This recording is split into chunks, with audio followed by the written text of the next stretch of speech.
Hi, I'm Andy Temte, and welcome to Money Lessons. Join me every Saturday morning for bite-sized lessons that are designed to improve financial literacy around the world.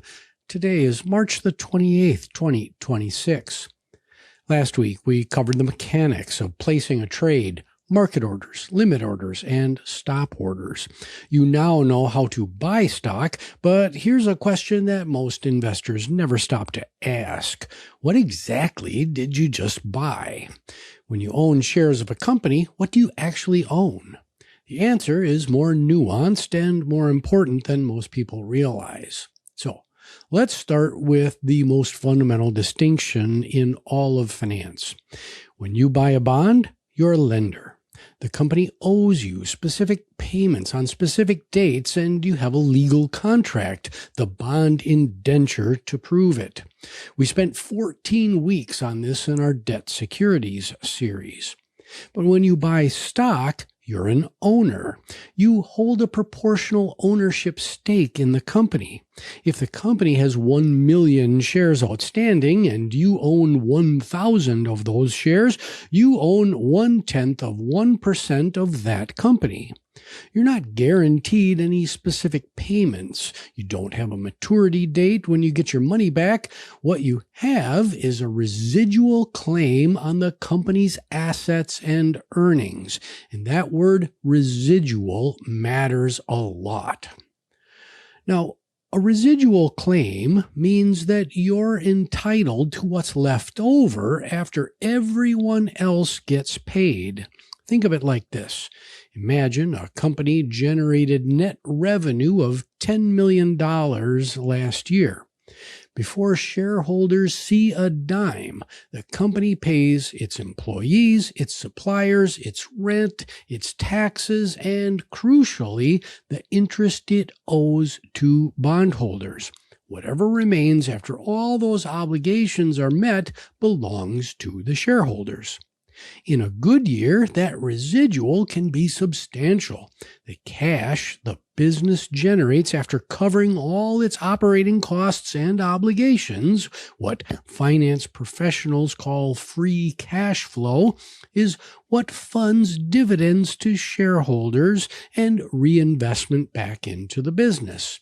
That reinvestment ideally makes your shares more valuable over time.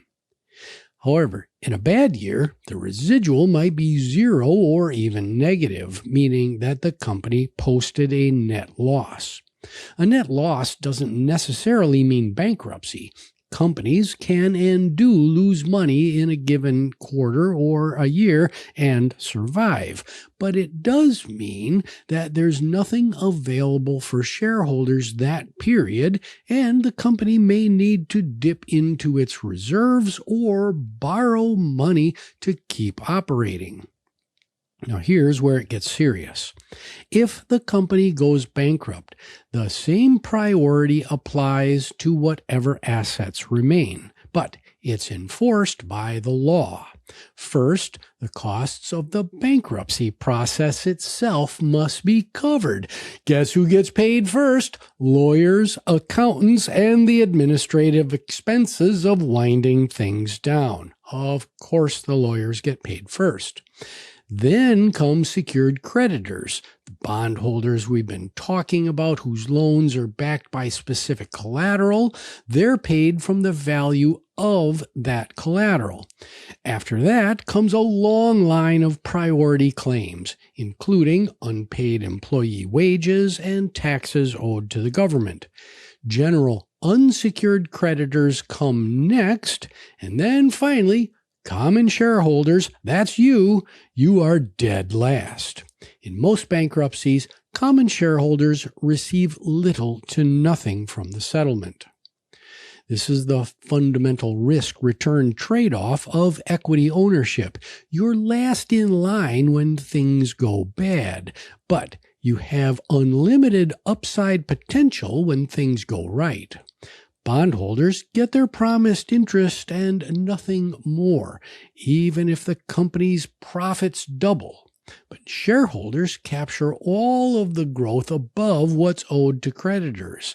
And here's what makes this trade-off manageable. As a shareholder, you can never lose more than what you invested. If a company goes bankrupt, your shares go to zero, but no one can come after you for the company's unpaid debts.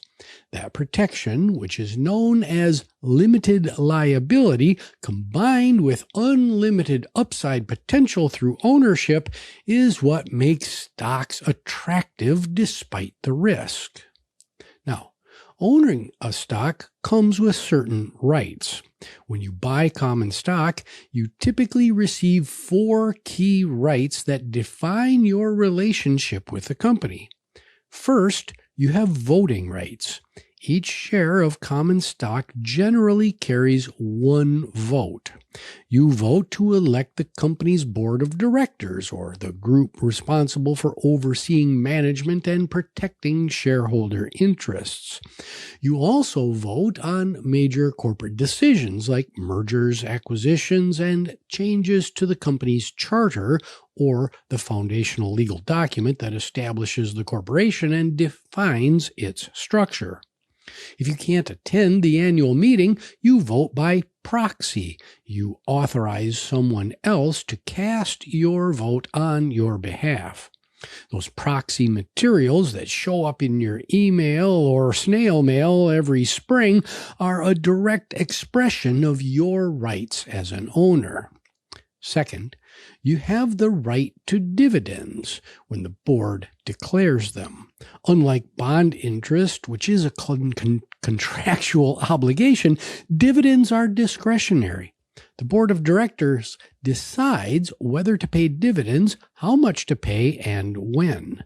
Many profitable companies choose not to pay dividends at all, preferring to reinvest earnings back into the operations of the business.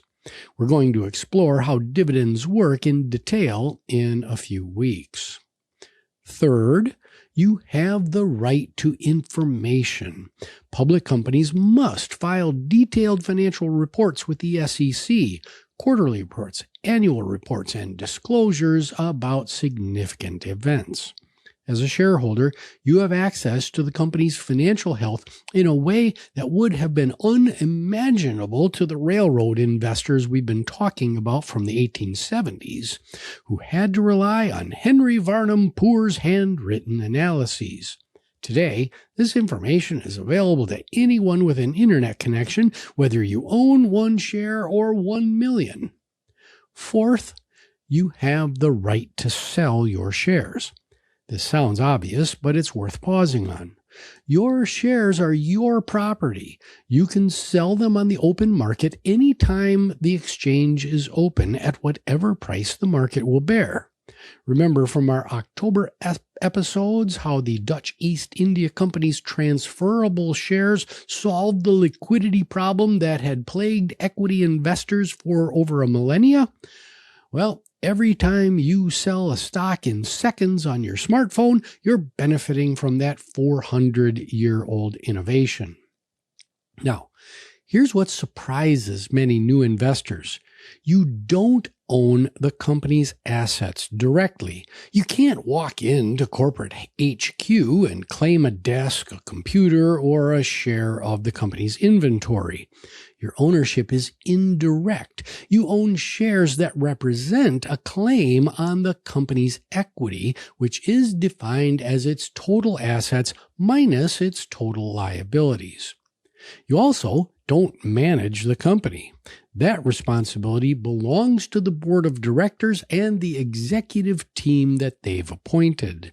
This separation of ownership from management, the same principle the Roman publicani established over 2,000 years ago, is what makes modern stock ownership possible.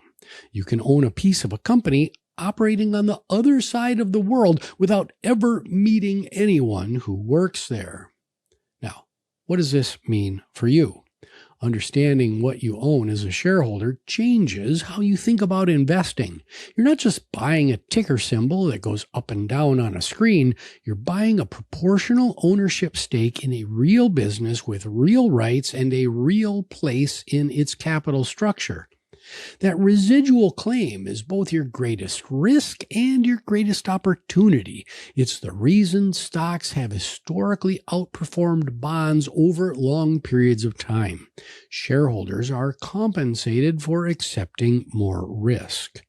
And it's the reason that diversification matters so much. If you own shares in a single company that goes bankrupt, your residual claim is worth nothing. If you own shares across dozens or hundreds of companies, the winners more than compensate for the losers over time. Next week, we'll explore what happens when companies change their share structure, meaning stock splits, buybacks, and what they mean for your ownership stake. So until next week, I wish you grace, dignity, and compassion. My name is Andy Temte. This is Money Lessons. You can find the show on all the major streaming services as well as out on YouTube. Please like, subscribe, rate, and most importantly, share this public good with your friends, your family, your colleagues, and maybe a neighbor. The show was produced by Nick Temte, and we'll see you next week on Money Lessons. Yay!